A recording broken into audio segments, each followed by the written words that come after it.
Assalamualaikum warahmatullahi wabarakatuh. Sebelumnya, perkenalkan, nama saya Ilham Revo Haryadi, mahasiswa jurusan Teknik Mesin Fakultas Teknik Universitas Jana Badra. Pada kesempatan kali ini, saya akan mempresentasikan tugas metodologi penelitian yang berjudul sepeda listrik dari energi listrik menjadi gerak dan sebaliknya, gerak menjadi listrik. Tim penyusun saya sendiri Ilham Revo Haryadi dengan nomor induk mahasiswa 18320014 dengan dosen pembimbing Dr. Engineering Muhammad Syamsiro, jurusan Teknik Mesin Universitas Jana Badra tahun 2020. Sebelumnya saya akan membahas sedikit tentang sepeda listrik. Pada bab 1 yaitu pendahuluan. Sepeda merupakan alat transportasi yang telah dikenal manusia sejak lama, bahkan pernah menjadi tulang punggung alat transportasi baik untuk mengangkut orang maupun barang. Kini sepeda hanyalah salah satu bagian alat transportasi manusia modern yang kedudukannya sudah tergeser oleh kendaraan bermotor. Walaupun hanya sebagian kecil, namun keberadaan sepeda hingga kini masih eksis dikarenakan beberapa sebab, yakni bahwa sepeda merupakan kendaraan praktis dengan ukuran kecil, ringan, dan digerakkan dengan kayuhan kaki. Tingginya pertumbuhan penduduk di suatu negara sejalan dengan naiknya tingkat kebutuhan akan energi. Pemenuhan kebutuhan energi terus mengalami hambatan, terutama cadangan bahan bakar minyak semakin menipis sehingga harga minyak melambung tinggi. Maka tiap daerah perlu menyusun perencanaan energi dan kelistrikan daerah dengan memanfaatkan potensi energi daerah yang bertujuan untuk menganalisa penggunaan energi baru terbarukan dan juga energi alternatif lain yang mampu mengurangi kebutuhan akan bahan bakar minyak dan beralih pada penggunaan energi terbarukan. Permasalahan yang terjadi adalah pemerintah belum mampu melakukan pemerataan dalam mensuplai energi listrik. Energi baru terbarukan yang ramah lingkungan adalah salah satu solusi yang tepat untuk mengatasi pada permasalahan kali ini. Untuk mengurangi pemakaian bahan bakar minyak, dikembangkan kendaraan hybrid dengan digerakkan oleh tenaga manusia dan motor listrik yang disebut sebagai PAS, Power Assist System. Sebagai contoh, kendaraan PAS adalah sepeda listrik.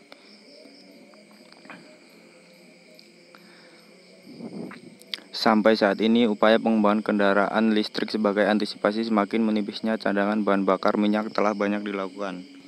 Misalnya electric motorcycle, sepeda listrik BIY, mobil listrik Tunas 1, mobil listrik Tunas 2, dan mobil listrik Tunas 3.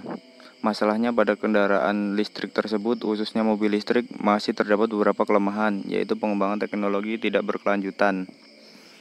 Memperhatikan hal tersebut, maka ide tentang rancang bangun sepeda elektrik menggunakan sistem pengisian mandiri dengan memanfaatkan gerak statis pada sepeda untuk membantu pengisian baterai dan sebagai penghemat daya atau menambah sangatlah menarik. Untuk ide yang masih sangat umum ini nanti akan diperjelas kebutuhannya lalu ditentukan pemecahannya dengan menggunakan konsep perancangan teknik.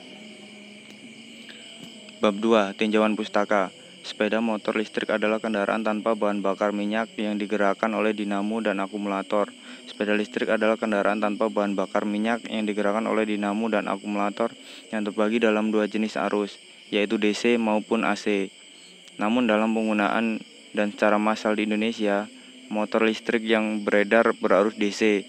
Untuk jenis pasaran dinamo di Indonesia sudah menggunakan tipe brushless atau tanpa sikat kawat seperti di luar negeri. Cara kerja sepeda motor listrik adalah motor listrik digerakkan oleh seperangkat baterai. Baterai tersebut dari jenis baterai yang dapat diisi ulang. Pengisian baterai ini dapat langsung diisi dengan jaringan listrik rumah melalui baterai charger. Baterai charger ini merubah tegangan listrik 20 volt AC menjadi 12 volt atau 24 volt DC dengan arus listrik ampere yang disesuaikan dengan kesanggupan baterai untuk menyerap aliran listrik dan mempunyai waktu pengisian yang berbeda-beda. Nah, ini adalah contoh sepeda listrik konvensional yang digerakkan oleh motor listrik dengan daya baterai. Dengan deskripsinya judul Rancang Bangun Sepeda Listrik Menggunakan Sistem Portable, Bapak Sulistyo tahun 2008 memberikan metode perencanaan sepeda listrik. Hasil dari rancang bangun sepeda listrik diharapkan menjadi acuan ke depannya agar pengembangan dan riset tentang sepeda listrik terus-menerus dilakukan untuk dapat mewujudkan sepeda listrik yang lebih baik lagi ke depannya dan memiliki kemampuan lebih dari penelitian sebelumnya. Perbedaan penelitian ini dengan sekarang yaitu dari model desain mekanik sampai dengan komponen sistem elektrik yang berbeda. Ben-Hur Nainggolan dan kawan-kawan pada 2016 dengan judul Rancang Bangun Sepeda Listrik Menggunakan Panel Surya sebagai Pengisi Baterai. Pada bab 2.1, saya akan menjelaskan sedikit tentang teori dasar sepeda listrik. Rangka alat sepeda listrik merupakan suatu alat yang digunakan untuk mengangkut atau sebagai sarana transportasi yang ramah lingkungan. Pada sepeda terdapat beberapa komponen utama yaitu rangka, ban, roda, rantai, brake system, rem, saddle part, dan sistem kemudi.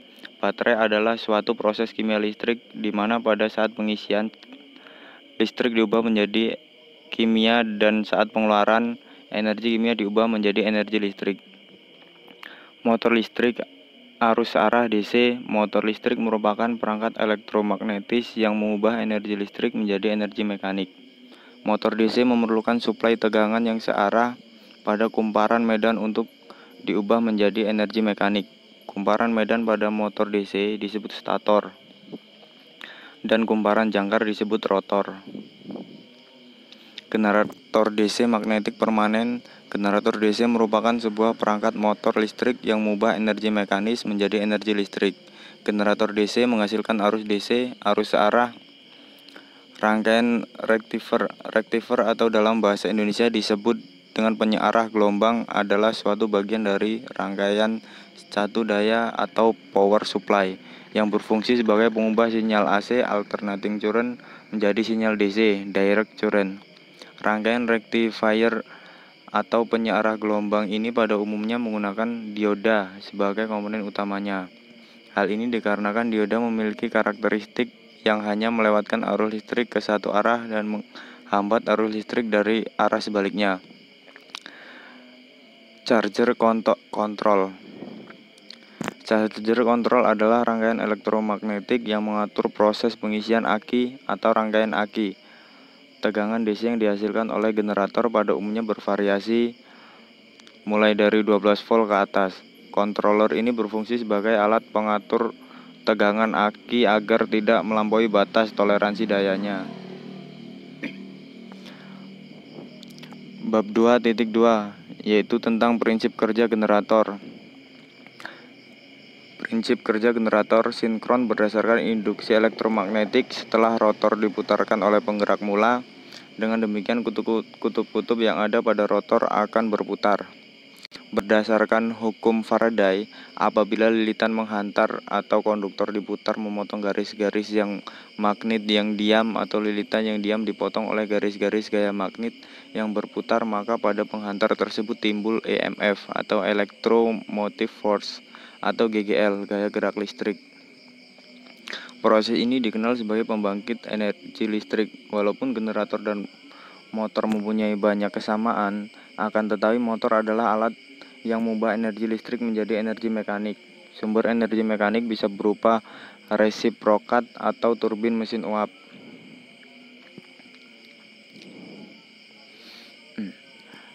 Dan untuk selanjutnya, saya sendiri sebagai penulis menyadari perlu melakukan banyak penelitian untuk lebih mendalami lagi dalam perencanaan penggabungan antara sepeda listrik yang digerakkan oleh motor listrik yang menggunakan daya baterai untuk selanjutnya memanfaatkan gerak statis pada sepeda listrik tersebut menjadi gerak listrik untuk membantu pengisian baterai sepeda listrik yang diharapkan akan membantu menambah durasi masa pakai dari sepeda listrik tersebut.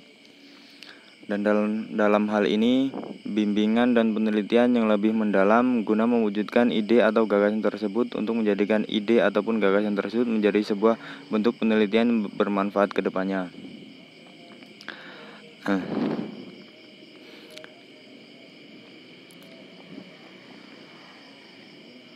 Nah, mungkin untuk Presentasi kali ini dengan judul tugas sepeda listrik.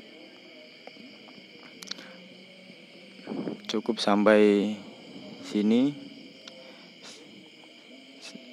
dan saya membutuhkan support dan dukungan dari teman-teman sekalian, dan kritik dan saran yang bersifatnya lebih membangun. Saya ucapkan terima kasih. Saya akhiri, wabillahi taufiq wal hidayah. Wassalamualaikum warahmatullahi wabarakatuh.